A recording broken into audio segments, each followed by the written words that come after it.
ओम शांति।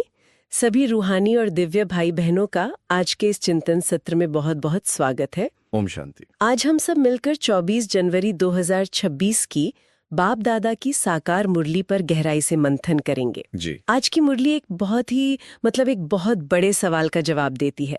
एक ऐसा सवाल जो शायद हर आत्मा के मन में कहीं ना कहीं रहता है कि अगर हम वही आत्माएं हैं जो कभी स्वर्ग में थीं, तो हमसे वो खुशी, वो शक्ति, वो पवित्रता आखिर कहाँ खो गई। बहुत सुंदर बात कही आपने। आज की मुरली एक नक्शे की तरह है। हाँ, जो न सिर्फ ये बताती है कि हमने वो खजाना कैसे गंवाया, बल्कि उसे फिर से पाने का स्पष्ट रास्ता भी दिखाती है। इसीलिए आज की मुरली को कोई शीर्षक देना हो तो क्या देंगे? इसका शीर्षक हम दे सकते हैं, कर्मों की गुह्यक गति और बाप की श्रेष्ठ पहचान। वाह। बाबा हमें हमारी जो मूल पहचान है, हमारे कर्मों के पीछे का जो विज्ञान है और उस एक बाप की पहचान, इन तीनों रहस्यों को एक साथ खोलकर समझा रहे हैं। तो इस गहन ज्ञान में उतरने से पहले क्यों ना 1 मिनट के लिए हम सब अपने प्यारे ज्ञान के सागर पतित पावन बाप को याद करें, जरूर। ताकि हमारी बुद्धि का पात्र इस ज्ञान को अच्छी तरह से धारण कर सके। बिल्कुल। मैं आत्मा मस्तक के बीच एक चमकता हुआ सितारा हूँ, शांत स्वरूप। मैं अपने परम घर परम धाम में हूँ। मेरे चारों ओर शांति और शक्ति की किरणें हैं। मेरे प्यारे शिव बाबा ज्ञान के सूर्य मुझ आत्मा पर अपनी सर्व शक्तियों की किरणें बरसा रहे हैं। मेरी बुद्धि स्वच्छ और निर्मल हो रही है। मैं तैयार हूँ इस ज्ञान को धारण करने के लिए। ओम शांति। ओम शांति। मुरली की शुरुआत ही होती है बाप के मीठे महावाक्य से। जी। मीठे बच्चे, बाप तुम्हें जो पढ़ाई पढ़ाते हैं वह बुद्धि में रख सबको पढ़ानी है। हर एक को बाप का और सृष्टि चक्र का परिचय देना है। देखिए, पहले ही वाक्य में ज्ञान और सेवा दोनों का सार आ गया है। हाँ बिल्कुल। बाबा हमें सिर्फ स्टूडेंट नहीं बना रहे, वो हमें टीचर भी बना रहे हैं। वो कह रहे हैं जो पढ़ा है उसे अपने तक नहीं रखना, दूसरों को भी पढ़ाना। हाँ, उसे दूसरों को भी पढ़ाना है। और पढ़ाना क्या है? 2 मुख्य बातें। कौन सी? पहला, बाप का परिचय, और दूसरा, सृष्टि चक्र का परिचय।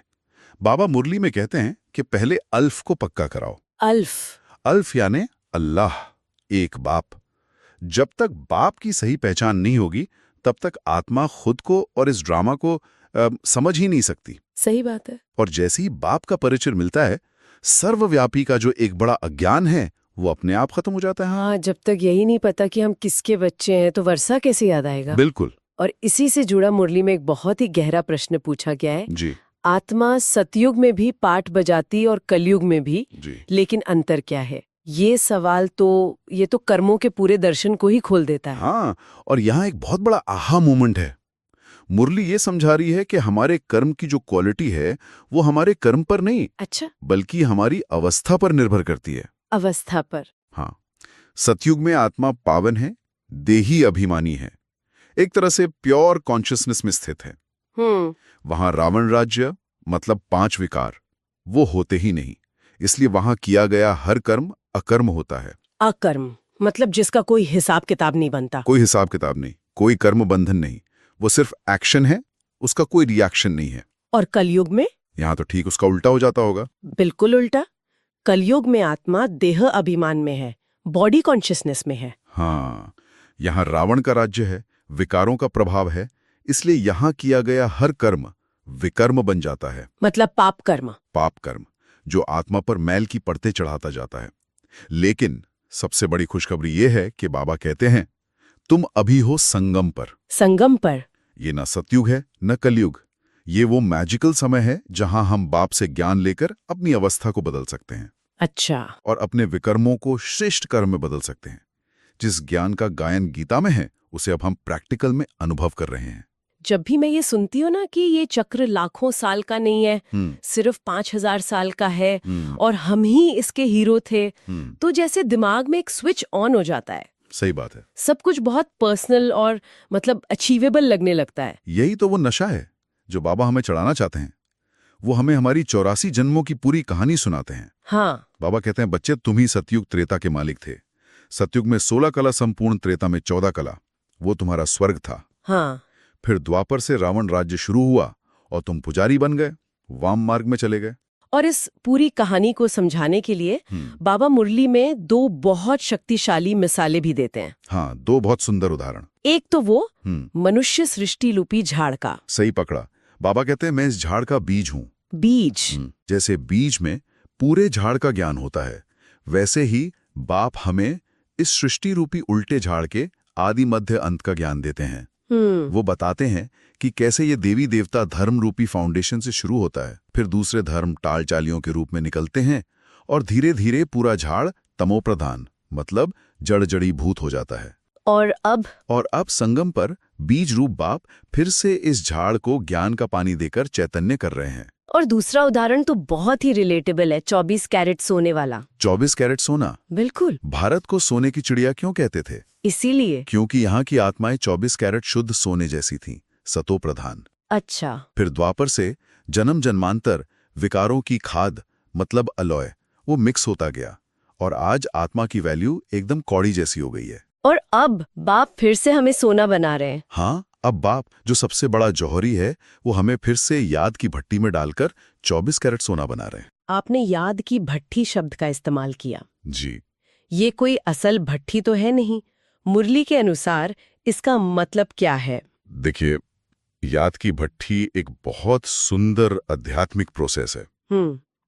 इसका सीधा सा अर्थ है मन बुद्धि से निरंतर एक बाप को याद करना। जैसे भट्टी में तेज गर्मी से सोने से मैल अलग हो जाता है ना? हाँ।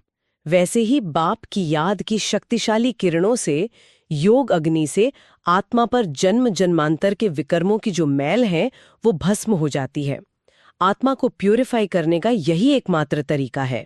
ठीक है, तो हमें अपनी ओरिजिनल स्टेट को फिर से पाना है, 24 कैरेट सोना बनना है। लेकिन ये ज्ञान हमें मिलेगा कैसे? ज्ञान देने वाले शिव बाबा तो निराकार हैं और शरीरी हैं। उन्हें हम तक पहुंचने के लिए कोई तरीका तो अपनाना होगा। यहीं पर यह भाग्यशाली रथ वाली बात बहुत जरूरी हो जाती है ना? आपने बिल्कुल सही पॉइंट पकड़ा है। यहीं पर मुरली का सबसे गहरा रहस्य आता है। अच्छा, निराकार परमात्मा को अपनी बात कहने के लिए, ये मुरली सुनाने के लिए एक मुख चाहिए, एक शरीर चाहिए।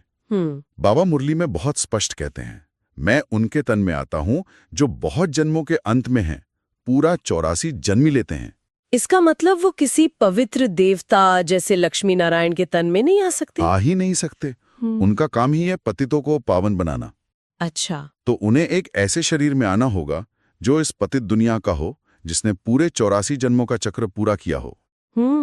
इसीलिए बाबा एक साधारण वृद्ध तन का आधार लेते हैं, और क्योंकि स्वयं भगवान ने उसे अपना माध्यम, अपना रथ बनाया, तो वो भाग्यशाली हो गया। वो साधारण तन विश्व के लिए सबसे भाग्यशाली रथ बन जाता है। ये डिवाइन और फिजिकल दुनिया के बीच एक ब्रिज की तरह है। मुरली में श्री कृष्ण और शिव बाबा के पाठ को लेकर भी बहुत स्पष्टता दी गई है। हाँ, बाबा इस कंफ्यूजन को हमेशा के लिए मिटा देते हैं। कैसे? वो बताते हैं कि श्री कृष्ण तो सतयुग के पहले प्रिंस हैं, एक दैवी गुणधारी आत्मा।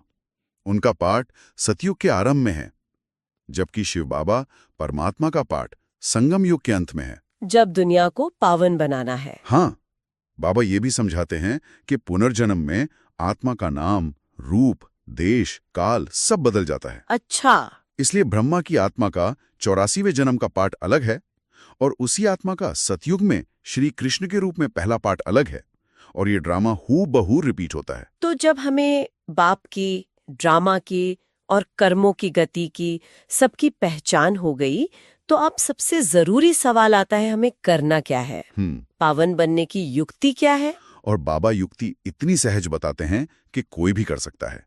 वो कोई मुश्किल हटियोग या क्रमकांड नहीं बताते। तो क्या बताते हैं? बाबा की एक ही श्रीमत है, बच्चे, देह सहित देह के सब धर्मों को छोड़, अपने को आत्मा समझ, सिर्फ मुझ एक बाप को याद करो। बस यही मनमना भव का महामंत्र है। यही याद की यात्रा है जो हमारे विकर्मों को भस्म करेगी और हमें सतो प्रधान बनाएगी। 1 मिनट, यहाँ मुझे एक सवाल है। कई स्पिरिचुअल पाथ्स का जो अंतिम लक्ष्य होता है वो मोक्ष होता है, मतलब इस जन्म मरण के चक्र से हमेशा के लिए बाहर निकलना। जी। लेकिन मुरली कह रही है कि ऐसा संभव नहीं है। ये तो कई लोगों के लिए एक बहुत बड़ा शॉक हो सकता है। ये बहुत महत्वपूर्ण प्रश्न है और मुरली इस बात को जड़ से साफ करती है। बाबा कहते हैं ये सृष्टि चक्र अनादि और अविनाशी है। ये एक बना बनाया खेल है जिसमें हर आत्मा का अपना अविनाशी पार्ट है। तो कोई भी बाहर नहीं जा सकता? कोई भी आत्मा इस खेल से हमेशा के लिए बाहर नहीं जा सकती। मोक्ष या निर्वाण का अर्थ ड्रामा से मुक्ति नहीं है। बाप हमें दुख से मुक्ति दिलाते हैं, ड्रामा से नहीं। अच्छा। वो हमें मुक्ति और जीवन मुक्ति दोनों का वर्षा देते हैं। मुक्ति और जीवन मुक्ति, इन दोनों में क्या अंतर है? मुक्ति का अर्थ है अपने घर, मुक्ति धाम या परम धाम जाकर कुछ समय के लिए अपने पाठ से रेस्ट लेना, शांत अवस्था में रहना। और जीवन मुक्ति? और जीवन मुक्ति का अर्थ है इस दुनिया में रहते हुए सुख शांति पवित्रता से भरपूर जीवन जीना।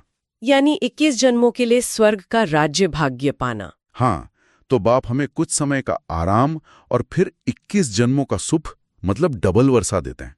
वाह! तो अब इन सारी ज्ञान की बातों को प्रैक्टिकल जीवन में कैसे उतारें, इसके लिए मुरली के धारणा के मुख्य सार पर आते हैं। धारणा के लिए आज बाबा ने 2 बहुत शक्तिशाली सूत्र दिए हैं। पहला, हम सब आत्मा रूप में भाई भाई हैं। ये पाठ पक्का करना और कराना है। ये सिर्फ एक लाइन नहीं है, ये विश्व परिवर्तन का आधार है। वो कैसे? जब ये दृष्टि पक्की हो जाती है कि सब आत्माएं एक बाप की संतान हैं, भाई भाई हैं, तो किसी के प्रति भी नफरत, वैर, विरोध वो रह ही नहीं सकता। सही है। और दूसरा, अपने संस्कारों को पावन बनाने का आधार सिर्फ और सिर्फ याद की यात्रा है। और दूसरा सूत्र? दूसरा सूत्र कर्मों की गति से जुड़ा है। 24 कैरेट सच्चा सोना बनने के लिए कर्मा, अकर्मा, विकर्म की गुह्य गति को बुद्धि में रख अब कोई भी विकर्म नहीं करना है। इसका प्रैक्टिकल स्वरूप क्या होगा? इसका प्रैक्टिकल स्वरूप है हर कर्म करने से पहले 1 सेकंड का ट्रैफिक कंट्रोल। Traffic control? हाँ, 1 सेकंड रुककर चेक करें, क्या ये कर्म श्रीमत के अनुसार है, क्या ये बाप को पसंद आएगा। ये चेकिंग ही हमें विकर्मों से बचाएगी। ये वरदान सुनने में तो बहुत अच्छा लगता है। घबराने की डांस छोड़ सदा खुशी की डांस करने वाले मास्टर नॉलेजफुल भाव। लेकिन असल जिंदगी में जब कोई बड़ी मुश्किल आती है तो ये खुशी सबसे पहले गायब होती है। तो ये सिर्फ एक अच्छी सोच है या इसका कोई प्रैक्टिकल तरीका भी है? नहीं, इसका बहुत प्रैक्टिकल तरीका है। बाबा कहते हैं घबराहट तब होती है जब हम माया का हाथ पकड़ते हैं। मतलब देह अभिमान में आते हैं या क्यों क्या के सवालों में उलझते हैं।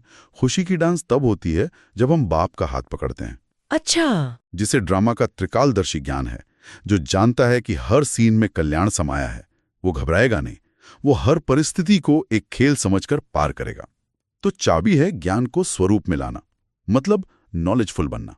और आज का स्लोगन तो जैसे वरदान का ही विस्तार है, जिनका संकल्प और कर्म महान है वही मास्टर सर्वशक्तिमान है। बिल्कुल, हमारी शक्ति का सोर्स हमारे संकल्प हैं। अगर हमारा हर संकल्प श्रेष्ठ है, हर कर्म महान है, तो हम स्वतः ही मास्टर सर्वशक्तिमान की स्थिति का अनुभव करेंगे। आखिर में अव्यक्त इशारे भी दिए गए हैं। हाँ, जो हमारे पुरुषार्थ को और तीव्र करने में मदद करते हैं। क्या है वो इशारे? आज के अव्यक्त इशारे हमें साक्षी होकर कर्म करने की युक्ति सिखाते हैं। जब हम खुद को आत्मा समझकर इस शरीर से न्यारे होकर कर्मेंद्रियों से कर्म कराते हैं तो हम कर्म के बंधन में नहीं आते, हम कर्मेंद्रिय जीत बन जाते हैं। इसी को जीवन मुक्त स्थिति कहते हैं। हाँ, यही है जीवन मुक्त स्थिति। तो इस पूरे चिंतन को समेटने के लिए और प्रैक्टिकल में लाने के लिए हम खुद से क्या सवाल पूछ सकते हैं? हम 2 सवाल खुद से पूछ सकते हैं। पहला, आज की मुरली से मैं अपने संकल्पों को महान बनाने के लिए कौन सी एक बात अपने जीवन में दृढ़ता से लागू करूंगा या करूंगी।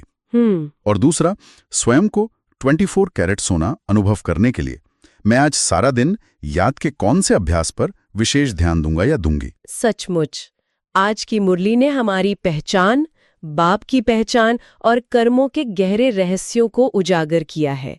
ये हमें बार बार याद दिलाती है कि हम संगम योगी आत्माएं कितने भाग्यवान हैं। बहुत भाग्यवान। कि स्वयं भगवान हमारे टीचर बनकर हमें पढ़ा रहे हैं। रोज मुरली पढ़ना और उस पर चिंतन करना ही हमारे आध्यात्मिक जीवन की, आप कह सकते हैं, सांसें हैं। इसे कभी भी मिस नहीं करना चाहिए। चलिए, तो इन शक्तिशाली विचारों को अपनी आत्मा में समाते हुए 1 मिनट के लिए फिर से बाप दादा की याद में बैठते हैं। जी। मैं मास्टर नॉलेजफुल आत्मा हूँ। मैं 24 कैरेट शुद्ध सोना हूँ। बाप का हाथ और साथ सदा मेरे साथ है। मैं हर परिस्थिति में निश्चिंत और खुश हूँ। मैं साक्षी होकर अपना पाठ बजा रही हूँ। विजय मेरा जन्मसिद्ध अधिकार है। ओम शांति। ओम शांति। आज के लिए कुछ शक्तिशाली स्वमान जिनका अभ्यास हम सारा दिन कर सकते हैं। जी जरूर बताइए। पहला, मैं मास्टर नॉलेजफुल आत्मा हूं। दूसरा, मैं त्रिकालदर्शी हूं, हर कर्म में विजयी हूं।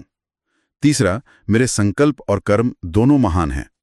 और चौथा, मैं बाप की याद में पावन बन विश्व को पावन करने वाली सेवाधारी आत्मा हूं। बहुत सुंदर। अच्छा, मीठे मीठे सिखिल दे बच्चों प्रति मात पिता बाप दादा का याद प्यार और गुड मॉर्निंग। रूहानी बाप की रूहानी बच्चों को नमस्ते। हम रूहानी बच्चों की रूहानी मात पिता बाप दादा को याद प्यार, गुड मॉर्निंग और नमस्ते। नमस्ते। आज की मुरली से आपको जो सबसे गहरी प्रेरणा मिली या जो स्वमान आप आज अभ्यास करने वाले हैं, उसे नीचे कमेंट सेक्शन में जरूर लिखें ताकि आपके अनुभव से औरों को भी प्रेरणा मिले। ओम शांति। ओम शांति।